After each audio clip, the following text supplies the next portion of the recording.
Welcome to the DSO Hygienist Podcast.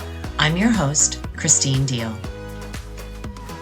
On this episode, our guest is Janet Hagerman.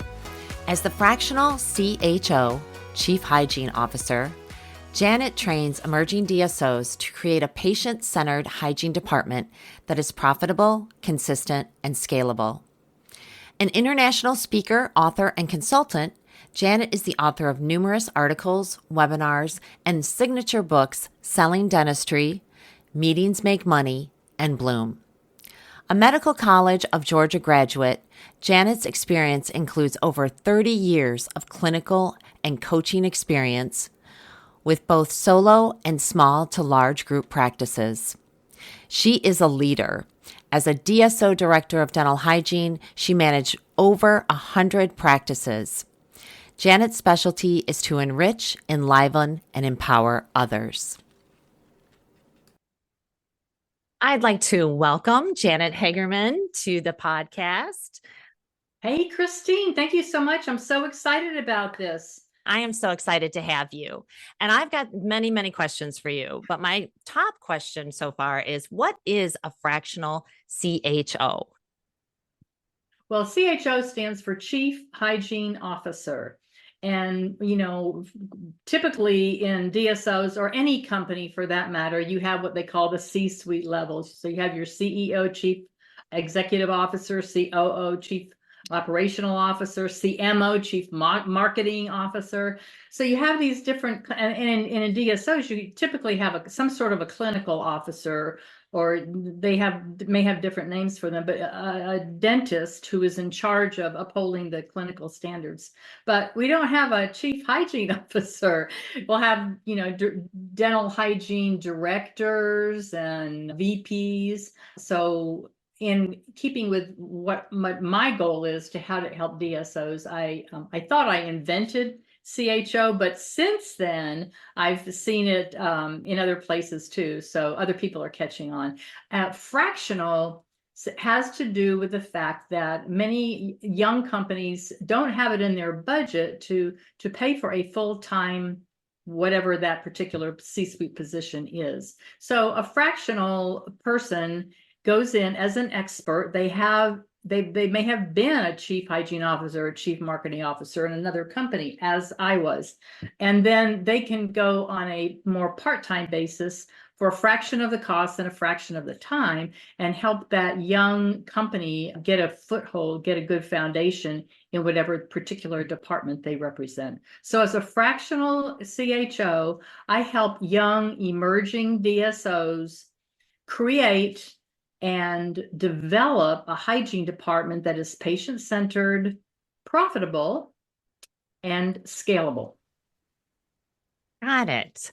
Now, can you tell me a little bit about the different roles that you are talking about? So a hygiene director, what is the role of a hygiene director? Oh my gosh. Well, everything, depending, when I started out, I created my hygiene department from scratch. There wasn't really anything in place. So I think the first thing that you need to do is determine, how big are you? How big do you want to grow? And what do you want the culture to be? So hopefully the company has a mission, a vision, core values that they stand for, that are something above and beyond simply we offer the best patient care. I mean, we hope that that's a basic standard. But whatever the company's standards are and core values, then, well, what does the hygiene department want to stand for?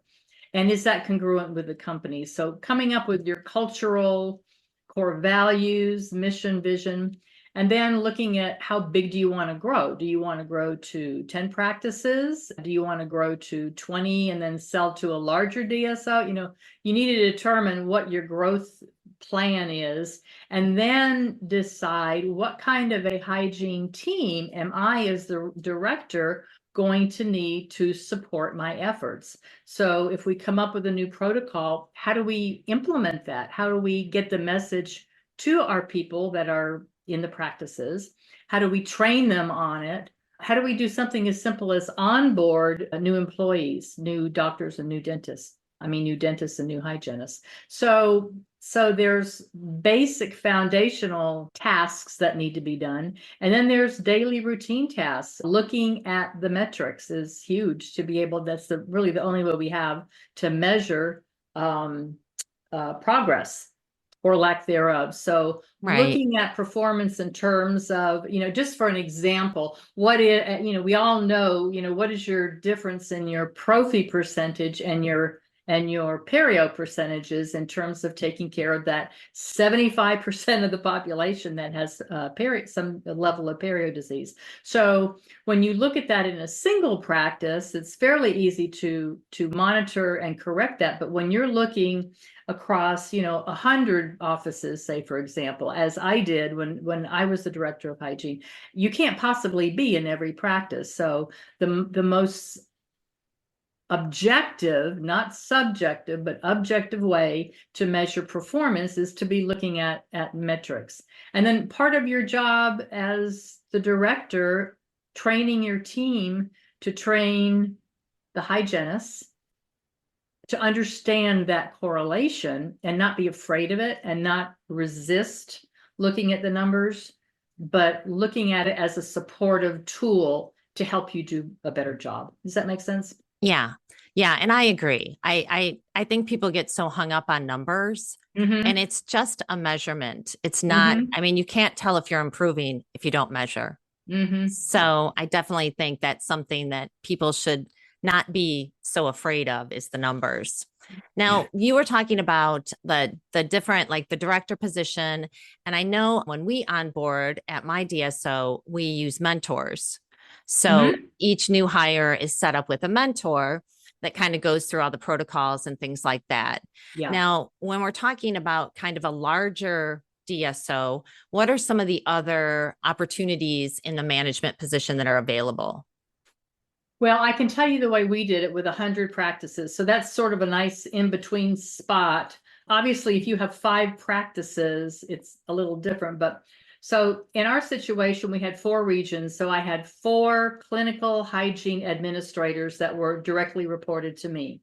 Each one of them was responsible for the hygiene in their region. They were responsible fiscally, and they were responsible for nurturing, if you will, cultivating the relationships with those hygienists. Now, each of those hygiene administrators had anywhere from maybe 25 to 30 practices under their belt.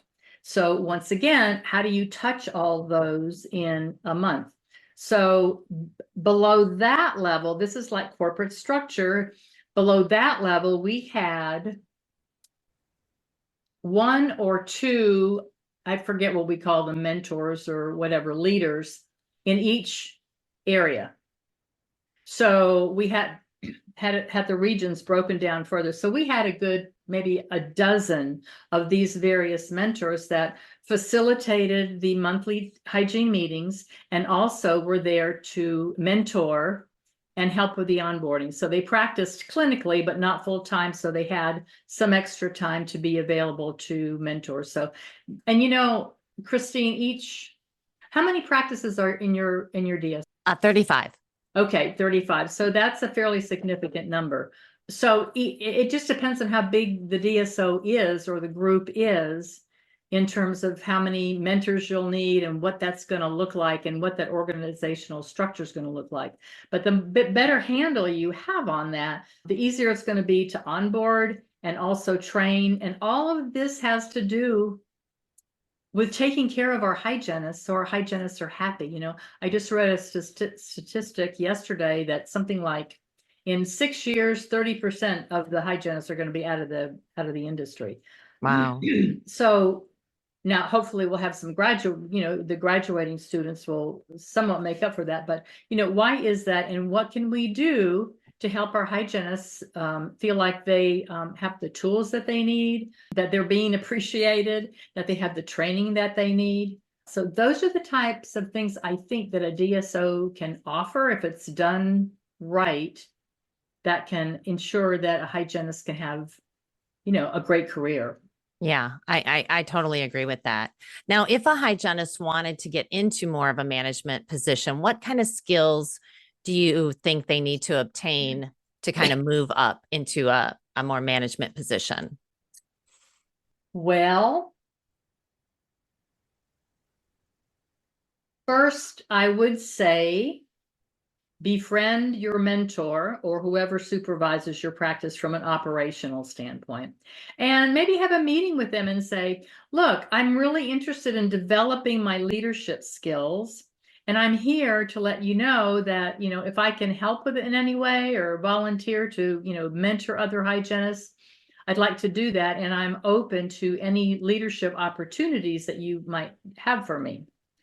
That's the first thing I would do. The second thing I would do is get really clear on my production numbers and how by increasing your clinical care to your hygienist, you increase your production. That just goes hand in hand. So that's not to say the highest producing hygienists are always the best hygienists. So you have to look at a lot of different criteria. Sure.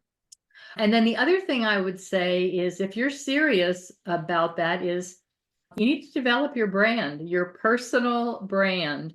And I just really discovered this in the last couple of years myself, but get on LinkedIn. It's not the same as Facebook. LinkedIn is not, a popularity contest or a place to talk about, where you went on vacation. It is a business site and it is to develop relationships. So I would get on LinkedIn. I would start paying attention to who are the DSO players, start commenting on people that you see that you admire in the DSO space, start commenting whether it's congratulations on what you're doing or somebody that's written something that you agree with. So you begin to develop a presence, you begin to develop a brand, your own personal brand. And this is huge now in business. I'm seeing that across the board for any industry, not just associate your brand with your company, but encouraging people to develop their own brand. So I would say as a hygienist, what do you believe in? What do you stand for? Do you believe in the oral systemic connection? Are you passionate about doing oral cancer screening? Are you passionate about early detection of periodontal disease? What are your core values personally as a professional? And then let that be known on LinkedIn. So I think those are some good ways to start. We don't have Christine, we could talk about that we could do a workshop on that actually. Yeah, but that's really great advice, Janet. Yeah, that's great if people advice. want to know more, I'm happy for somebody to direct message me and give them some coaching. Yeah, that's great advice. Now, I want to talk a little bit about a book you wrote that I read called Selling Dentistry. I know that a lot of people get very upset. They don't want to sell their patients, that they're clinicians, not salespeople. So I want you to kind of explain it to me or to us, because reading the book, and I understand it. I mean, I think that everything is sales. Your day-to-day life is full of sales that you might not even be aware of. Absolutely. But I want you to kind of enlighten us about how to think about these things and how to focus more, on the patient care as opposed to maybe the sale. Yeah, well, we want to think of this as relationships, not a transaction. So let me back up. Selling dentistry, and I want to include here the title has a tagline that's very important. It's selling dentistry ethically, elegantly, and effectively. So ethically means we're not selling anybody a bill of goods that they don't need. Everything that we quote unquote sell or present to the patient has to be clinically diagnosed and documented with radiographs or periodontal probing, whatever. But it's something that definitely is clinically diagnosed as being recommended or needed. Effectively just means, did they say yes? I mean, you can patient educate all day long, but if the patient doesn't say yes, you're not being effective. So did the patient say yes to treatment? Did they show up for their appointment? Did they get the treatment done? And did they pay for it? So that's what those three words in the tagline support. So selling dentistry was born from dentists who said to me, Janet, when you come in to do training or in our office, can you teach my team how to sell dentistry? I hear things, I know dentistry is walking out the door. And to tell you the truth, I could use some training myself. But whatever you do, don't call it sell. So I've had dentists say, you really shouldn't call your presentation selling dentistry. We don't like that. And I'd say, well, then how come all my rooms are always completely full with standing room only? And he said, oh, no, we want to learn how to sell dentistry. We just don't want to call it that. So, there's this, it's semantics. There's this resistance in dentistry for the word sell. It's interesting. The word sell actually has some beginnings in either some sort of Scandinavian country where the word sell comes from the word to serve. So think of selling. Okay, our brain is divided into two halves, left and right. This is just science. Now, we now know that one side of our brain focuses on creative things, communication, creativity, our emotion. It's our emotional side. The other side is the very logical side. So in dentistry, where do you think we live? We live in the logical side. We live in a world of millimeters. So when we talk to a patient about treatment, what do we talk to them about? We talk to them about all this logical science Right. that makes sense to us. But guess what? We know from studies that patients make buying decisions in general and also health buying decisions based on emotion, not logic. All you have to do is look at commercials and see that they are appealing to our emotion, not logic. We justify our decisions with logic, but we make them with our emotions. This has been, many studies have supported this. So in dentistry, we need to be connecting with our patients emotionally where they are. So in my book, I have a whole process for that, the discovery process of finding out, well, how do I do that, Janet? How do I meet my patients where they are emotionally? So, and it's by finding out their values, asking open-ended values questions. So in dentistry, we talk too much. Mm-hmm. Talk too much. If I we agree. explain it to the patient, if they don't get it, we explain it again. We just keep filling their Right. bucket till Right. it's overflowing.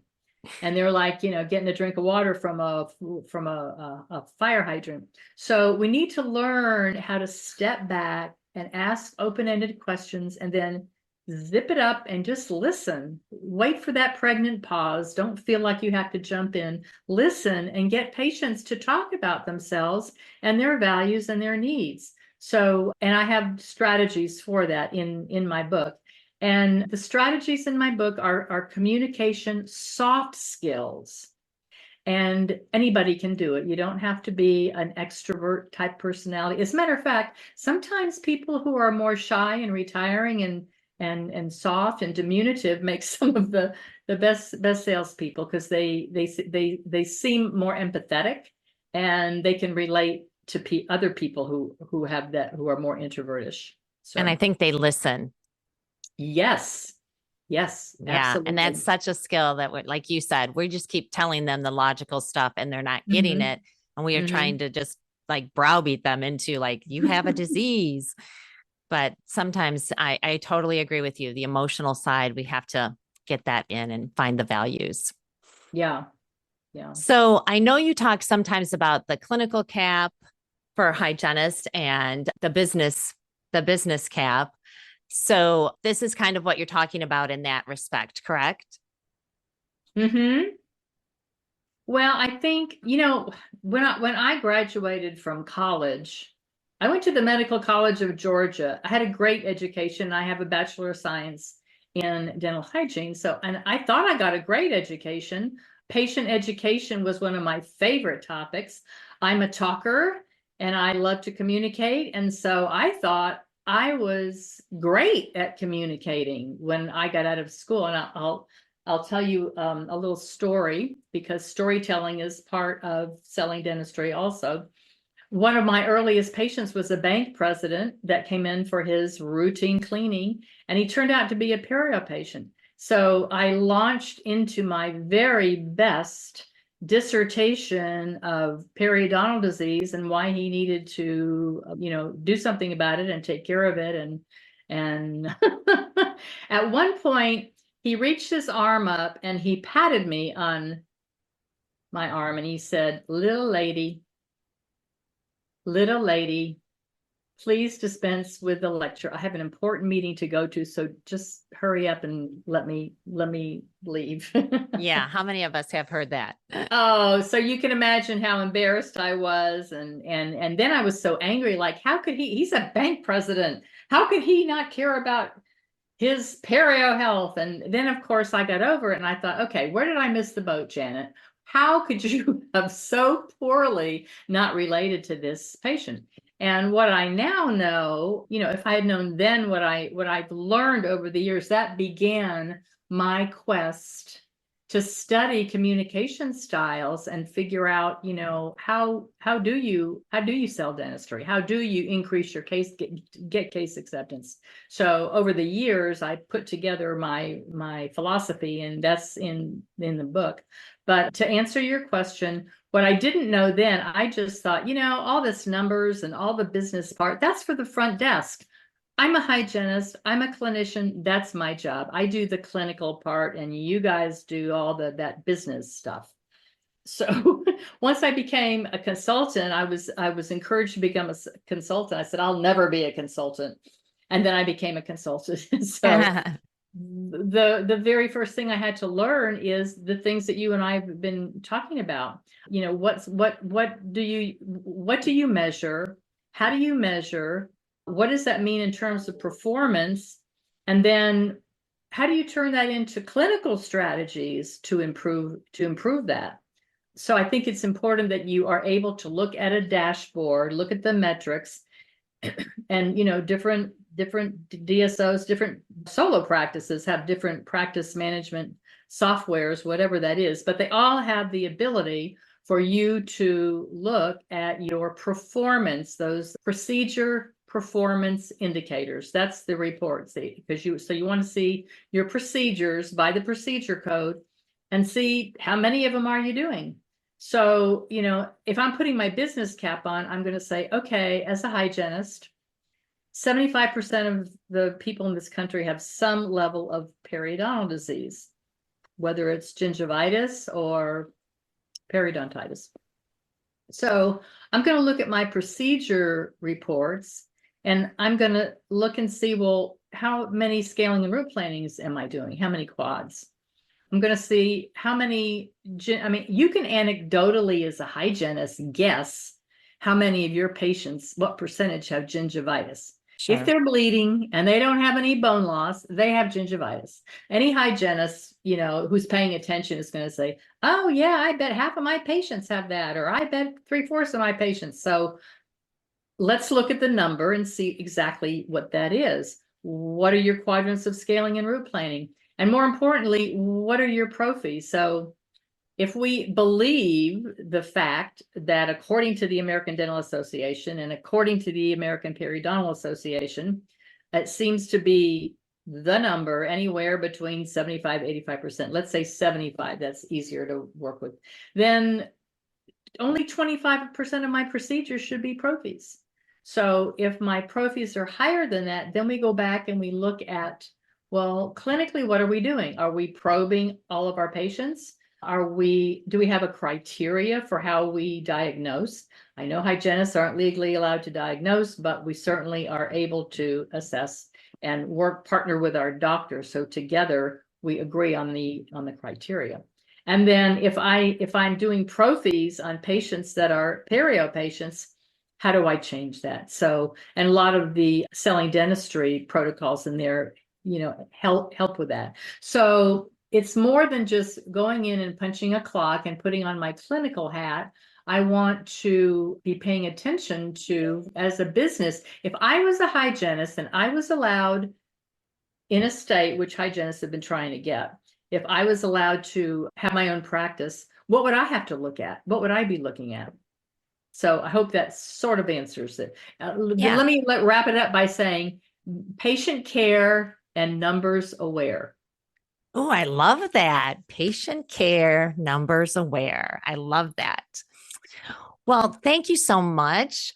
If any of our viewers or our listeners want to reach out to you, how do they get in touch with you, Janet? I would love to hear from them. My website is janethagerman.com, JanetHagerman. It's just my name, janethagerman.com. You can email me at janet@janethagerman.com. I'd be happy to respond. Or you can call me at 678-371-8234. I won't answer if I don't recognize your name, so be sure to leave me a message so I can get back to you. I'd love to speak with any of your listeners. Thank you so much, Janet. My pleasure. Thank you for listening to the DSO Hygienist podcast. Please follow or subscribe to be notified about new episodes.